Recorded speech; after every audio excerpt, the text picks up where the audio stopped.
Welcome to Shared Experience. Today I want to share something personal, something that reminded me just how intentional God is about our lives. When God redirects your path. Have you ever made plans, felt sure about what you wanted to do, and then everything changed? Not because you changed your mind, but because the opportunity changed. That's what happened to me. I originally signed up to do a course in public speaking and letter writing. That's what I wanted. I was working at the time, but deep down I knew that job wasn't my final destination. I wanted more for myself. I wanted growth. I wanted purpose.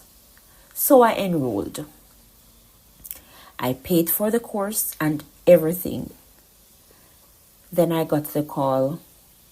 They told me the course wouldn't be running because there weren't enough students enrolled. And without even asking me, they placed me into another course, counseling, and said they hope I wouldn't mind.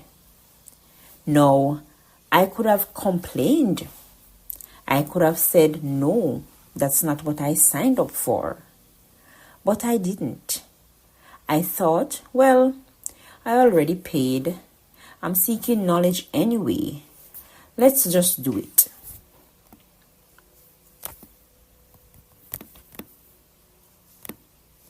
And that decision, what felt like a small random adjustment, was actually God redirecting my path. During that counseling course, we had a group presentation as part of our final grade.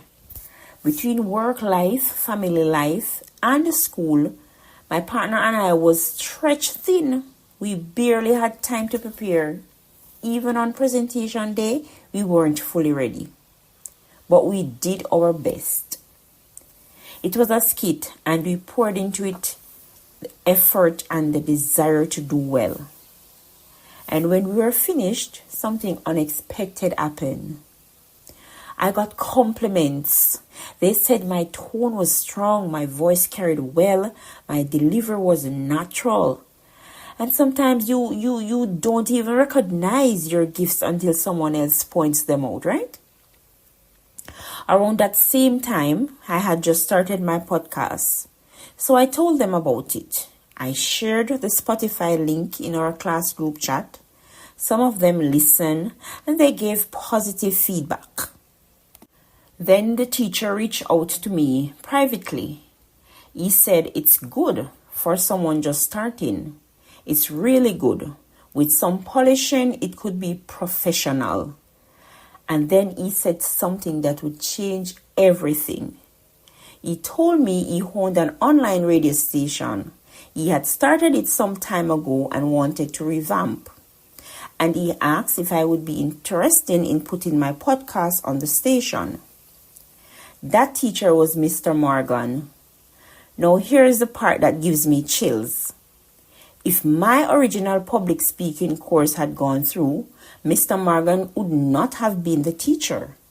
I would have completed the course, gotten my certificate, and probably wondered, now what?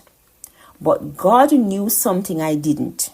He knew that the public speaking I desired wasn't just about getting a certificate. It was about connection. It was about positioning. It was about alignment. So he redirected me. Today, I'm a part of a voluntary team contributing to this online radio station, doing voiceovers, scripting, journalism. And at the same time, Mr. Morgan is pouring back into us, teaching us more about journalism and public speaking. It's an exchange of growth. And none of it would have happened if that first plan had worked out the way I wanted it to. Sometimes we think we know what's best for us, but God sees the full blueprint. If I had resisted the change, if I had complained, if I had refused the counseling class, I might have missed the very connection that opened the door I was praying for. And that's what I want to encourage you with today. When God changes the trajectory, don't panic. Don't complain too quickly. You might not see the reason in the moment. It might even feel inconvenient. But sometimes what looks like a detour is actually divine alignment. Instead of saying, God, this isn't what I wanted, try saying, God, I don't understand this, but you do. Lead me. There's a place in life where you simply surrender and say, God, I don't know what I'm doing, but I trust that you do. So fix it, align it, direct it. And He will. Because God is intentional about His people. Nothing is wasted. Not the cancelled course, not the unexpected placement, not the rushed presentation, not even the season that felt uncomfortable. It was all positioning. So if your plans have shifted recently, maybe don't see it as a loss. Maybe it's an alignment. Let go, let God. And trust that the one who wrote your purpose knows exactly how to guide you into it. Thank you for listening. If this encourages you, share it with someone who might need the reminder that God's redirections are not accidents. They are intentional. Until next time, I am Nicole Roberts.